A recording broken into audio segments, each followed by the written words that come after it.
tiny computer, a phone, a very personal object. It must be beautiful. It must offer the kind of personal satisfaction that a fine piece of jewelry brings. It will have a perceived value even when it is not being used.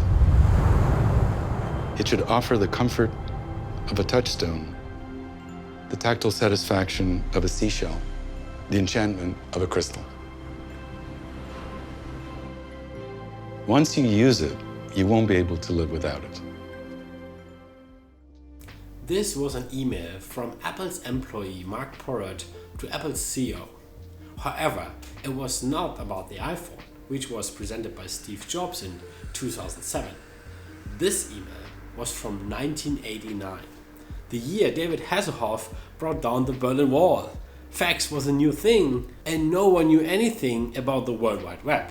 So how could it be that Apple recognized the future of the smartphone so early, but on the other hand was so far off the mark in terms of timing?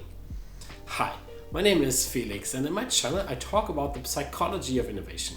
This video is about the #1 reason why startups fail, namely bad timing. Using the XXX strategy, I show you how to calculate the window of opportunity and thereby get to market at the right time.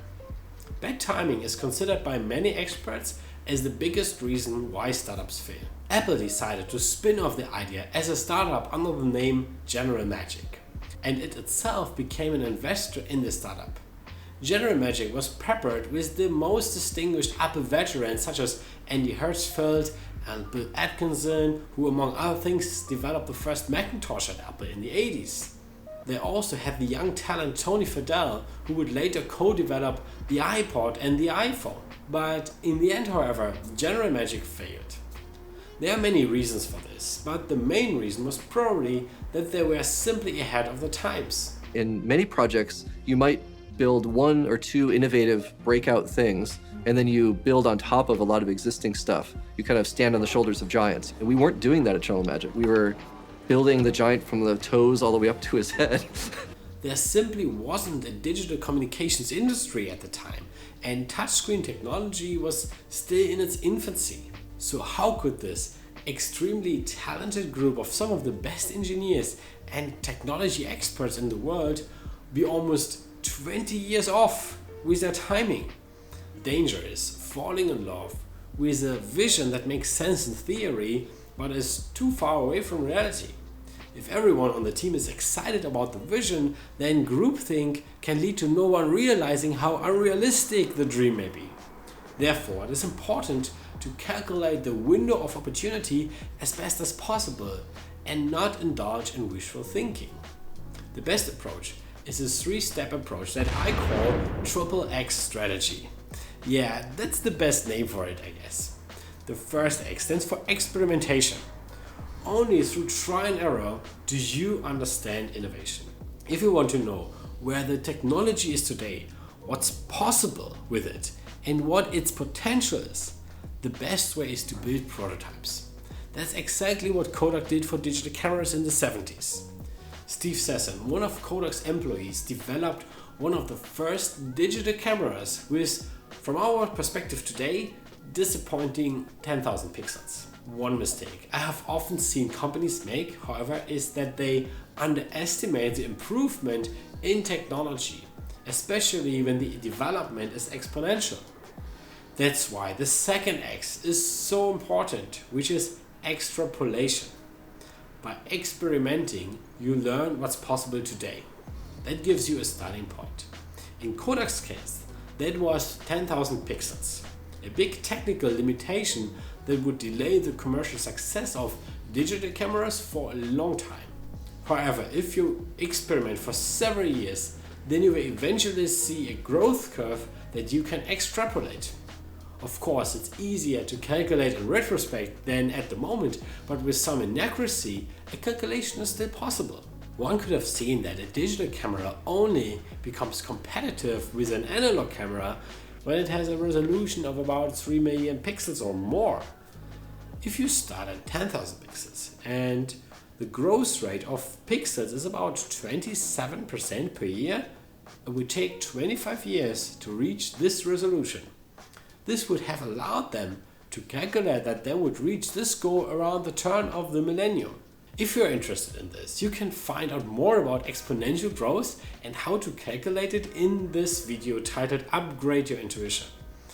Likewise, General Magic could have realized in the early 90s that processing power, display resolution, touchscreen technology would not have reached technical requirements until the turn of the millennium. Obviously, they were much indulged in wishful thinking and naive optimism to see the situation realistically. But suppose you use extrapolation and come to a prediction. Now there can be two problems. The first problem is you miscalculated. For example, if the annual growth factor you calculate with is 37% per year instead of 27% per year, then you would reach your goal 3 million pixels already 7 years earlier. You can solve this problem by having several experts making independent forecasts and then showing them the different results. This technique is called the Delphi Method and can increase forecast accuracy. For example, if one group of experts predicted the year 93, while a second group predicted the year 2000 and a third group predicted the year 2011, the average forecast would be around 2001. Then you would show this average result to all groups and let them revise their prediction. After a few rounds, you can then get a pretty good result that is usually more accurate than that of a single expert. You can learn more about the Delphi method as a link below in the description. The second problem can be that, as in the case of General Magic or Kodak, it takes 20 years or more until the technology is mature enough. In this case, the third step comes into play: exploitation.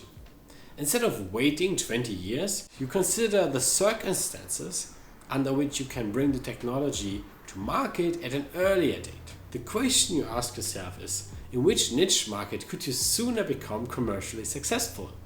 And what bridging technology would allow the innovation to be implemented sooner?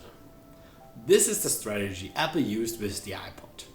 Instead of waiting until flash memory was so powerful to store thousands of songs, Apple relied on scaled-down hard drive technology with the first iPod. Had Apple waited until flash memory was powerful enough, they likely would have launched the first iPod 4 years later, possibly missing the window of opportunity. And how could General Magic have used the exploitation strategy? One way, for example, would have been to abandon the touchscreen and use a physical keyboard as a bridging technology. Then they would have developed something similar to the Nokia communicator. Yes, people really like their Nokia communicator. And speaking of liking, feel free to click the like button if you like this video. Or they could have focused on a very specific application, a niche market, such as gaming, and then possibly developed a mobile gaming console similar to the Game Boy. Despite all the calculations and strategy, hitting the window of opportunity also remains luck to a certain extent and cannot be planned completely. Many companies become successful in part because of their good timing, which could not have been planned better. Airbnb and Uber, for instance, benefited from the 2008 financial crisis, when many people were looking for additional sources of income. And the iPod benefited from the destruction of the music industry by Napster. Therefore, chance will always remain an important factor. But only those who implement innovation early by using the exploitation method and do not just wait will benefit from it. If you like this video, please show it with a simple click on the like button. If you haven't subscribed yet to my channel, please click on the subscribe button now and also on the notification bell so that you always be notified when I publish a new video. Thanks for watching,